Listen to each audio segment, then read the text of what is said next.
하나님의 말씀 창세기 33장 12절에서 20절까지입니다. 창세기 33장 12절에서 20절까지 우리 한 목소리로 읽도록 하겠습니다. 창세기 33장 12절부터 20절입니다. 에서가 이르되 우리가 떠나자 내가 너와 동행하리라. 야곱이 그에게 이르되 내 주도 아시건니와 자식들은 연약하고 내게 있는 양떼와 소가 새끼를 데리고 있은즉 하루만 지나치게 멀면 모든 떼가 죽으리니 청하건대 내 주는 종보다 앞서 가소서. 나는 앞에 가는 가축과 자식들의 걸음대로 천천히 인도하여 세일로 가서 내 주께 나아가리이다. 에서가 이르되 내가 내 종 몇 사람을 내게 머물게 하리라. 야곱이 이르되 어찌하여 그리하리이까? 나로 내 주께 은혜를 얻게 하소서 하매 이날에 에서는 세일로 돌아가고 야곱은 숫곳에 이르러 자기를 위하여 집을 짓고 그의 가축을 위하여 우리간을 지었으므로 그 땅 이름을 숫곳이라 부르더라. 야곱이 밧단 아람에로부터 평안히 가나안 땅 세겜 성읍에 이르러 그 성읍 앞에 장막을 치고 그가 장막을 친 밭을 세겜의 아버지 하몰의 아들들의 손에서 크시타에 샀으며 거기에 제단을 쌓고 그 이름을 엘로히 이스라엘이라 불렀더라. 아멘. 우리가 오는 주일 내일 모레 있죠. 그때 담임 목사 재신은 투표가 있고 우리 항존직 선거가 이렇게 있습니다. 담임 목사 재신임 투표를 하는 게 이제 여러 군데 알려지기도 하고, 또 어제는 친구로부터 전화가 왔습니다. 뭘 그렇게 위험한 걸 하고 있느냐, 이런 걱정스러운 이야기를 합니다. 저는 작은 변화를 위해서도 담임 목사가 목을 걸지 않으면, 전심을 다하지 않으면 변화가 안 된다. 이제 제가 붙고 떨어짐에 그것은 그걸 목적으로 하는 게 아니에요. 이걸 통해서 담임 목사 목회자들도 기득권이 있으면 이걸 내려놓자. 뭐 말로만 맨날 뭐 종 하나님을 섬기는 종인이 어쩌니 그러면서 그러지 말고 실제적으로 그런 부분을 실천을 하자. 그러면서 이제 이런 부분을 하나하나 해나가고 있고요. 이걸 통해서 얻으려고 하는 게 그럼 뭐냐? 담임 목사 인기 있느냐 없느냐? 그게 아니에요, 여러분. 우리 교회가 정말 이렇게 실천하면서 건강하게 하는 교회다. 우리 저를 통해서 또 우리 지도자들, 우리 교회에 섬기는 모든 사람들은 진짜 섬기는 사람들이 좀 되자라고 하는 이런 건강성을 회복하려고 하는 것이죠. 여러분들이 기도해 주시면서 참여하면은 이 목적을 이루어 드리는 것 같아요. 그러면은 떨어져도 괜찮고 붙어도 아무 상관이 없어요. 이런 부분을 위해서 좀 기도해 주시면 좋을 것 같고요. 제가 새벽 기도 때 늘 이런 얘기를 하면은 그게 또 여러분들에게 스트레스가 되겠죠. 그래서 오늘 내일 모레가 우리가 그 날이기 때문에 오늘이 이번 주는 이제 마지막 새벽 기도가 아니겠습니까? 그래서 이 말씀을 드리고요. 그리고 항존직 선거를 하는데 일부에서는 이제 이런 생각을 하시는 분들이 있는 거 제가 알아요. 왜 이렇게 급하게 하느냐? 또 사람도 없는데 뭐 이렇게 자꾸 뽑으려고 하느냐? 왜 그런 걸 제가 왜 모르겠습니까? 그럼에도 불구하고 우리가 2년, 3년을 주기로 규칙적으로 교회는 뭐든지 실행을 해야 됩니다. 그렇게 하기로 옛날에 결정을 하고 쭉 가고 있어요. 그리고 앞으로 4년 안에 5분의 장로님이 은퇴를 합니다. 4년 안에 5분의 장로님 꼭 좀 기억을 해주시면 좋을 것 같아요. 근데 제가 이렇게 강조를 해도 또 까먹어요. 또 잊어버려서 왜 하면서 자꾸 이야기를 해요. 그러면은 교회는 장로님이 뽑히든 안 뽑히든 계획을 가지고 순차적으로 진행을 쭉 하는 것은 그건 당연한 거 아니겠어요? 그러므로 여러분들이 이 부분을 좀 잘 알아주시면서 진행을 좀 해주시면 좋을 것 같고요. 뭐 장로님이 나오시든 안 나오시든 뽑히든 안 뽑히든 그것은 하나님이 하시는 일이기 때문에 아무 상관이 없어요. 그리고 자진 사퇴 하시는 분들이 몇 분이 계세요. 근데 여러분, 이런 부분들은 뭐 교회가 뭐가 왜 문제가 있어서 자진 사퇴하느냐, 그분들이 왜 문제가 있어서 하느냐, 여러분 그게 아니에요. 그분들의 개인적인 결정을 존중해 줄 줄 알아야지만이 되는 겁니다. 저도 제가 개인적으로 연락 한 번도 안 해요. 왜냐하면 그분들이 기도하시면서 얼마나 고민하겠습니까? 그러면서 그분들의 마음을 저는 속으로 알고 있습니다. 아, 내가 아직 부족한 그릇이구나. 그러면 하며 다음에 또 기회가 되면은 하나님이 또 세워주시면 내가 더 열심히 할 것이다. 그런 순수한 마음이지. 그래, 이런 부분들을 여러분들이 또 다른 쪽으로 자꾸 뭐 호도하고 뭐 이야기하고 할 필요가 없는 거예요. 궁금하시면은 그분들에게 전화를 걸어서 왜 이렇게 사퇴하십니까? 한 번만 전화 걸으면 다 알 수 있는 거 아니겠습니까? 예, 그러므로 이런 것들이 아주 좋은 의도로다가 그분들도 이렇게 하고 있다라고 하는 것을 이해하시고 알아주시면 됩니다. 후보자는 당회에서 7명을 선정해서 올렸습니다.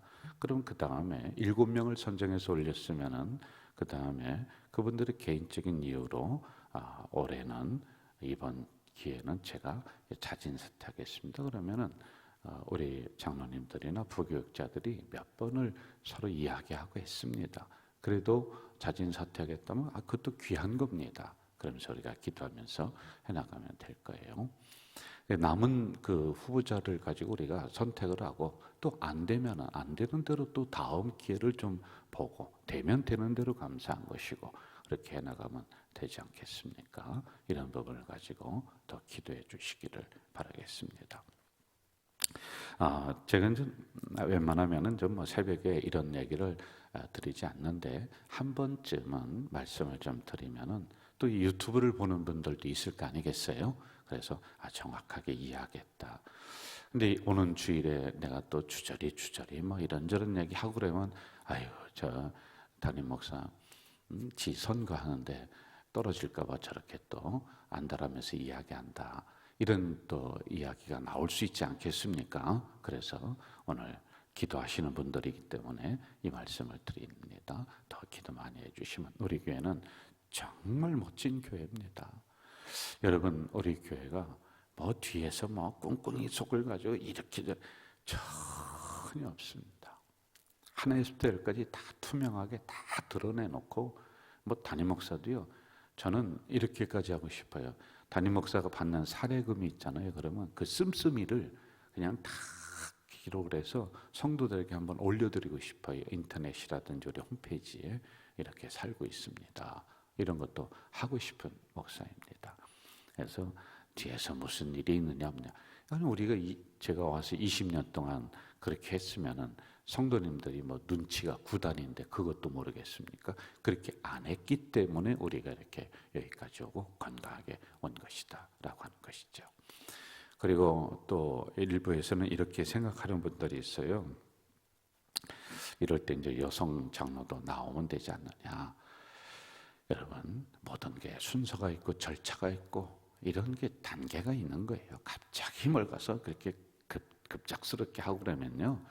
그게 문제가 일어나는 겁니다. 생각을 다 하고 있고 당 장로님들과 논의를 하고 있고 그리고 또 순서에 의해서 절차에 의해서 때가 되면은 또 여성 장로님도 나오고 또 이렇게 하는 그런 단계가 다 있습니다. 이게 하나님의 뜻에 의해서 이렇게 진행이 되는 거지 인간이 그냥 급하다고 어쩌다고 하면서 막 하면은 거기서부터 교회가 또 탈이 나고 문제가 나고 하는 거 아니겠습니까?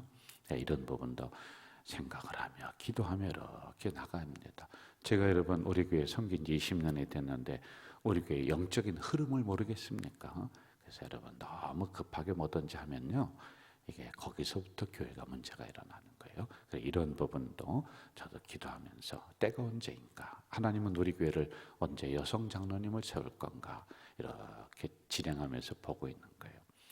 잘못하게 되면은 이런 이야기 많이 나와요. 목사님은 지가 좋은 사람 세우려고 한다. 누구한테 마음이 있으니까 어떻게 하려고 한다. 여러분 그거 금방 말 나옵니다. 여러분 그게 교회가 그런 말이 안 나올 것 같은데 금방 나와요. 그리고 무슨 선거할 때 보면 목사님이 누구를 원하느냐. 아이고 그거는 가벼운 거예요. 그 가끔 저한테 묻는 사람도 있어요. 목사님 누가 되면 좋을까요? 그래서 제가 얘기해요. 그건 집사님이 알죠? 제가 합니까? 그거 얘기하는 것도 좋은 거 아니에요.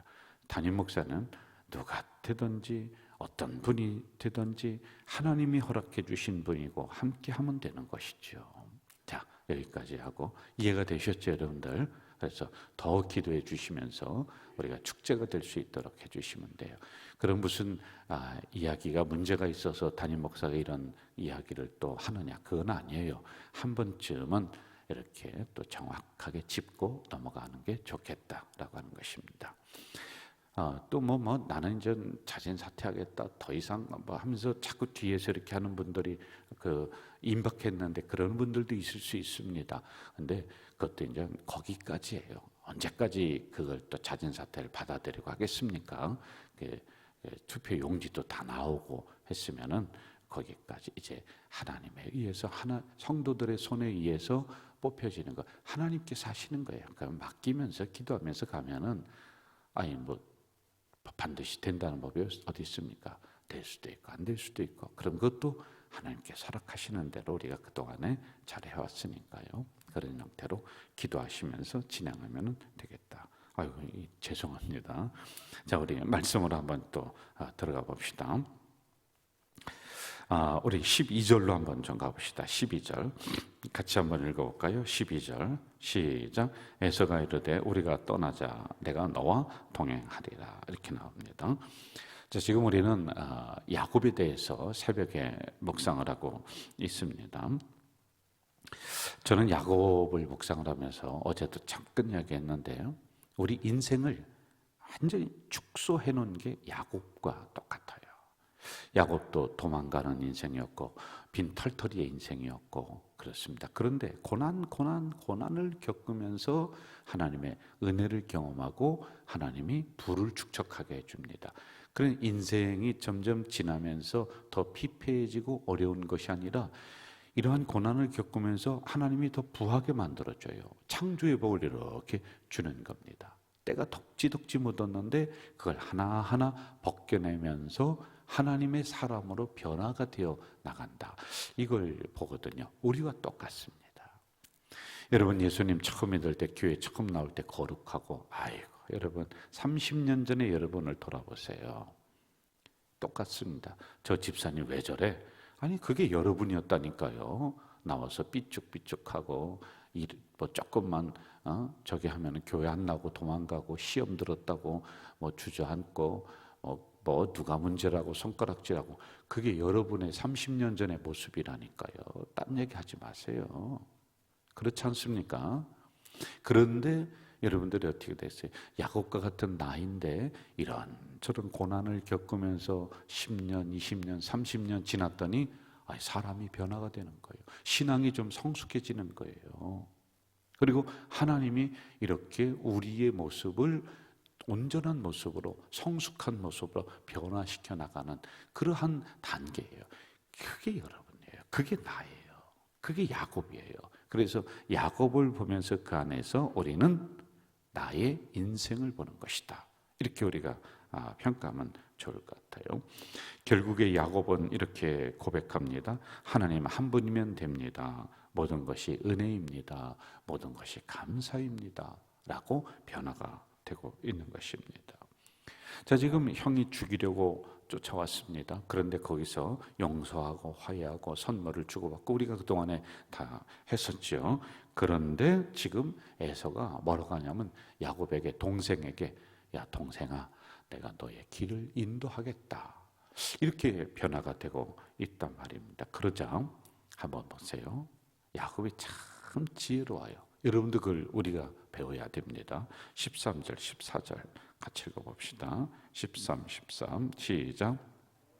그에게 이르되 내 주도 아시거니와 자식들은 연약하고 내게 있는 양떼와 소가 새끼를 데리고 있은즉 하루만 지나치게 멀면 모든 때가 주어리니 청하건대 내 주는 종보다 앞서가소서. 나는 앞에 가는 가축과 자식들의 걸음대로 천천히 인도하여 세일로 가서 내 주께 나아가리이다. 자, 저를 보세요. 전체적인 건 뭐예요? 에서가 내가 네 길을 인도해서 같이 오랜 시간 동안 이제 고향 땅으로 돌아가겠다. 오늘처럼 뭐 차 타고 붕 하고 가서 도착하는 게 아닙니다. 한 달이건 두 달이건 또는 6개월이건 쭉 같이 가는, 그래서 내가 너를 인도해서 이렇게 가겠다, 이렇게 얘기를 합니다. 그런데요, 이 야곱이 참 지혜로운 판단하는 거예요. 형님이요, 괜찮습니다. 먼저 가세요. 여기에 있는 우리 처자식이나 양, 소 급하게 몰고 가다가는 다 죽습니다. 자, 그런데 이게 진짜 죽기 때문에 일부러 늦게 가려고 하네. 그게 아니에요. 인간사에 일어날 수 있는 불상사가 있습니다. 예를 들어서 사람의 마음은 조석으로 변하는 거예요. 형이 어떻게 변할지 모릅니다. 어떻게 또 갈등의 관계가 다시 재점화돼서 다시 부닥쳐서 이게 어떻게 될 수 있는 상황이 일어날 수도 있는 거예요. 이런 지혜로운 판단을 하면서 형님 먼저 가세요. 쟤는 제 처지와 형편이 있습니다. 그러므로 제가 제 나름대로 천천히 가겠습니다. 라고 하는 지혜로운 판단을 하고 있단 말입니다. 자, 우리에게 적용을 한번 좀 해봅시다. 여러분, 우리는 없으면 없는 대로 살고 있으면 있는 대로 사는 거예요. 있는 사람 욕할 필요 없습니다. 내가 내 상황과 처지를 잘 살펴서 그렇게 살아가는 게 지혜로운 거예요. 다른 사람 부럽다고 거기 따라가다 가랭이 찢어져요. 여러분, 어떤 뭐 부자가 뭐 쓰는 거 씀씀이 아우 저거 참 나도 해보, 그 사람 나름대로 살아가라고 하세요. 우리는 우리의 형편과 처지를 살펴서 거기에 맞추어서 사는 게 지혜로운 성도의 삶의 판단입니다. 우리 교회는 우리 교회 나름대로 우리가 삶의 형편과 처지가 있는 거 아니에요? 다른 교회 부럽다고 해서 그 교회에 따라해서 갈 필요 뭐 있습니까? 다른 교회 저도 가보면은 프로그램도 뭐 이것저것 하고 그러는데 속으로는 솔직히 하고 싶은 게 있어요. 그러면요 제가 눌러요. 우리 교회는 우리 교회 나름대로 형편과 처지가 있다. 그리고 제가 우리 친구 목사들 또는 동료 목사들 만나면요 어느 때는 부러운 게 참 많아요. 뭐 이런저런 거 많이 해요. 근데 저도 막 그렇게 하다가 아이고 아니다. 우리 교회는 나는 나의 형편과 처지가 있다. 이걸 제가 빨리 깨달아요. 그리고 빨리 저에게 계속 얘기를 합니다. 그래, 따라하지 마라. 여러분들도요 다른 사람과 비교할 필요 없어요. 내 삶의 형편과 처지가 있는 거예요. 그럼 다른 사람 뭐 아주 고급 요리 먹고 그런다. 그 사람 먹게 내비두세요. 나는 어디 가서 백반 한 그릇 먹고 갈비탕 한 그릇 먹으면 되는 거예요. 그게 뭐가 문제입니까? 똑같이 배부른 건 똑같아요. 속에 들어가면 똑같이 똥 되는 거예요. 아니 거기는 그 잘 먹은 사람은 속에 들어가면 그게 금덩이로 변합니까? 아니에요. 똑같아요. 그런데 뭘 그걸 가지고 우리가 다른 사람과 비교하면서 내 형편과 처지를 불평할 필요가 뭐가 있느냐는 거예요. 그래서 여러분 이 구절에서 우리가 살펴야 될 것은 나의 가정의 형편이 있고 우리 교회는 우리 교회의 처지와 형편이 있고 내 삶은 내 형편과 처지가 있는 거예요. 그럼 거기에 맞추어서 살면 되는 거예요. 불행하다고 할 필요가 없는 거예요. 다른 사람은 비교할 필요가 없어요. 그리고 또 다른 사람을 보면서 왜 저 모양이냐라고 함부로 이야기할 필요도 없는 거예요. 그냥 그 사람의 인생이 있는 거예요. 이렇게 우리가 좀 넓은 눈으로 성숙된 눈으로 우리가 바라봐야지만이 된다라고 하는 것입니다. 체면 문화라는 게 우리나라는 많이 있습니다. 그런데 체면보다도 현실을 아는 게 더 중요해요. 그리고 절제하면서 살아가는 게 그게 훨씬 더 중요하다라고 하는 겁니다. 자, 15절부터 또 봅시다. 15절에서 17절 같이 한번 읽어볼까요? 시작. 에서가 이르되 내가 내 종 몇 사람을 내게 머물게 하리라. 야곱이 이르되 어찌하여 그리하리까? 나로 내 주께 은혜를 얻게 하소서 하매 이날에 에서는 세일로 돌아가고 야곱은 숫곳에 이르러 자기를 위하여 집을 짓고 그의 가축을 위하여 우릿간을 지었으므로 그 땅 이름을 숫곳이라 부르더라. 자, 야곱은 더 이상 다른 사람의 신세를 지려고 하지 않습니다. 우리가 살아가다 보면은 사람들의 신세를 질 수 있어요. 저도 어느 때는 성도들에게 신세를 칩니다. 또 동기 목사들에게도 신세를 져요. 근데 마음은 편하지는 않지만은 인간사에 어떻게 다른 사람의 도움을 받지 않고 신세를 지지 않고 살아갈 수가 있겠어요? 서로 도움을 주고 받을 수도 있는 게 인생사입니다. 그런데 여기서 우리가 조심할 게 있어요. 이게 습관이 될 때가 있습니다. 그래서 늘 나는 도움을 받아야 돼. 그런데 도움을 받다 보면은 처음에는 아유 고맙습니다 그랬는데 나중에는 어떻게 되느냐? 왜 안 도와주느냐? 그리고 안 도와주는 걸 불평하고 비판합니다. 여러분 이게 인간입니다. 이게요. 예를 들어서 이런 거죠. 사과를 주면 감사하죠. 그렇죠. 아이고, 이거 바라지도 않았던 사과인데 그걸 줍니다. 얼마나 고맙고 감사합니까? 처음에는 고맙다고 감사하다고 합니다. 이게 2번, 3번, 4번 되풀이 되면 어떻게 되는지 아세요? 사과를 주는데 불평을 해요. 왜 불평하는지 아세요?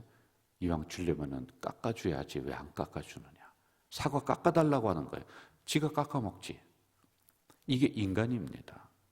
여러분 제가 우스갯소리로 지난번에 그 부활주일에 부활 계란 줬다고 해서 계란 그 얼마나 고맙고 감사해요. 그런데 그것도 불평하는 사람이 있어요. 왜? 소금 안 줬다고. 소금 지가 가서 찍어 먹으면 되지. 이렇게 인간이 되는 겁니다.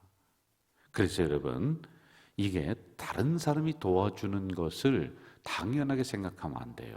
고마운 겁니다. 감사한 겁니다. 이걸 자꾸 깨달아야 돼요.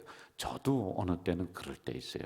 성도들이 또는 다른 사람들이 뭔가 자꾸 도와주고 하면은 전 고맙다라고 이렇게 인사했는데 다음에는 왜 안 주지? 왜 안 해주지? 그 당연하게 생각하는 겁니다. 이게 참 인간이 못된 겁니다. 우리가요. 여러분 이거 다 떨쳐내고 한번 생각해 보세요. 고마운 거예요. 감사한 거예요. 여러분이 받을 권리가, 제가 받을 권리가 뭐가 있습니까? 성도들이 기도해 주시고 사랑을 베풀어 주신다? 당연한 거 아니에요. 감사한 거예요. 이렇게 우리가 자꾸 인생을 처음부터 시작하는 그 마음으로 늘 고맙고 감사하게 생각해야지만이 돼요. 당연한 거 아니에요. 지금 이 부분이란 말입니다. 더 이상 야곱은 신세를 지지 않으려고 하는 거예요. 이제 좀 부족해도 불편해도 내 것 가지고 자족하며 거기에 맞추어서 내가 살겠습니다. 그러므로 내가 여기에 머물어서 내 터전을 내가 잘 닦겠습니다. 내가 집도 짓고 몸을 터전도 마련하고 그렇게 하겠다라고 하는 거예요. 불편하죠. 힘들죠. 형한테 따라가서 도움 요청하고 멋쩍 그러면 더 잘 살 수 있지만은 그거 아니에요. 그래서 숲곳에 머물겠다라고 하는 의미가 바로 그런 의미다라고 하는 것이죠. 자 이제 마무리합시다. 18절에서 20절로 한번 좀 가볼까요? 시작. 야곱이 바단 아람에서부터 평안히 가나안 땅 세겜 성읍에 이르러 그 성읍 앞에 장막을 치고 그가 장막을 친 밭을 세겜의 아버지 하몰의 아들들의 손에서 베크시타에 샀으며 거기에 제단을 쌓고 그 이름을 엘로이 이스라엘이라 불렀더라. 은 100개, 은이에요. 은 100개를 주고 땅을 이렇게 삽니다. 자, 이제 아주 중요한 게 여기 하나 나옵니다. 야곱이 왜 땅을 샀느냐? 재산을 불리려고? 아니에요. 이 야곱의 복을 받을 수밖에 없는 깊은 마음이 여기 하나가 딱 있습니다. 이 땅을 산 것은 왜 샀느냐 하면은 예배의 처소를 마련하려고, 제단을 쌓으려고 그 땅을 삽니다. 참 복받는 행동을 하는 거예요. 그래서 여러분 야곱으로부터 12지파가 형성이 되는 놀라운 복을 이 야곱이 받을 수밖에 없는 그게 있는 거예요. 그렇게 변화가 야곱이 됩니다. 자손 만대로 하나님은 이 행동을 보고 복을 주시는 거예요. 예배 처소를 마련하려고, 제단을 쌓으려고 은 100개를 주고 그 땅을 마련합니다. 재산을 증식하려고 하는 게 아니었어요. 저는 개인적으로 저희들 집안 뛰어난 집안 아닙니다. 무슨 높은 벼슬 하나도 없어요. 형님이 공무원으로 은퇴했다. 뭐 그 하나 그것도 평범해요. 아주 평범한 집안이에요. 그런데 지금도 자손들이 정말 자랑스럽게 가슴속에 뿌듯하게 생각하는 게 있습니다. 그리고 평범하지만은 하나님이 그냥 그렇게 살게 잘 보호해 주시는 이유가 있습니다. 그게 뭐냐? 저희 아버지가 문전옥다 몇백 평을 거의 뭐 한 7, 800평 되는 것 같아요. 그걸 하나님 앞에 헌납을 해서 제일 좋은 땅이에요. 시골이지만은 이 도시로 얘기하면은 가장 요충지예요. 가장 사거리의 번화가. 거기 아주 좋은 땅을 목사님이 여기에 교회가 섰으면 좋겠다라고 하니까 그 땅을 아낌없이 헌납을 해서 거기에 교회가 건축이 되고, 그리고 지금도 우리 작은 형님이, 큰 형님이 거기에 재정집사로, 아버지가 재정집사였는데 큰 형님이 은퇴하더니 또 그 교회 그 시골에 집 짓고 나가면서 재정집사로 헌신하는 거예요. 이번에 연락이 왔어요. 5월에 안수집사 취임을 한다고. 참 너무 감사하더라고요. 그게 저희들로서는 너무 가슴이 뿌듯한 그런 행동이었습니다.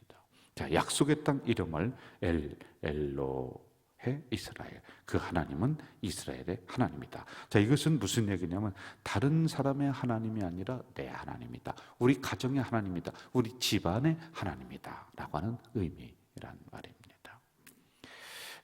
정리하겠습니다. 저는 야곱의 인생과 같은 우리였지만은 결국에 하나님은 우리를 변화하게 하셔서 이런 복을 주신다.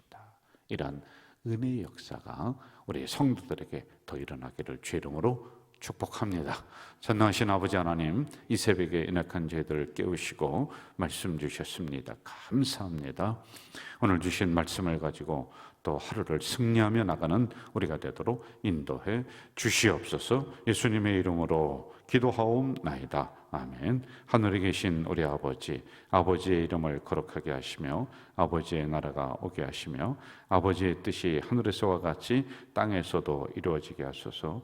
오늘 우리에게 일용할 양식을 주시고 우리가 우리에게 잘못한 사람을 용서하여 준 것 같이 우리 죄를 용서하여 주시고 우리를 시험에 빠지지 않게 하시고 악에서 구하소서.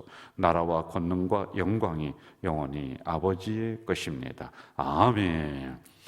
오늘은 통성으로 기도하지 않고 금요일에는 묵상으로 조용히 기도하다가 여러분 집으로 돌아가시겠습니다. 기도하겠습니다.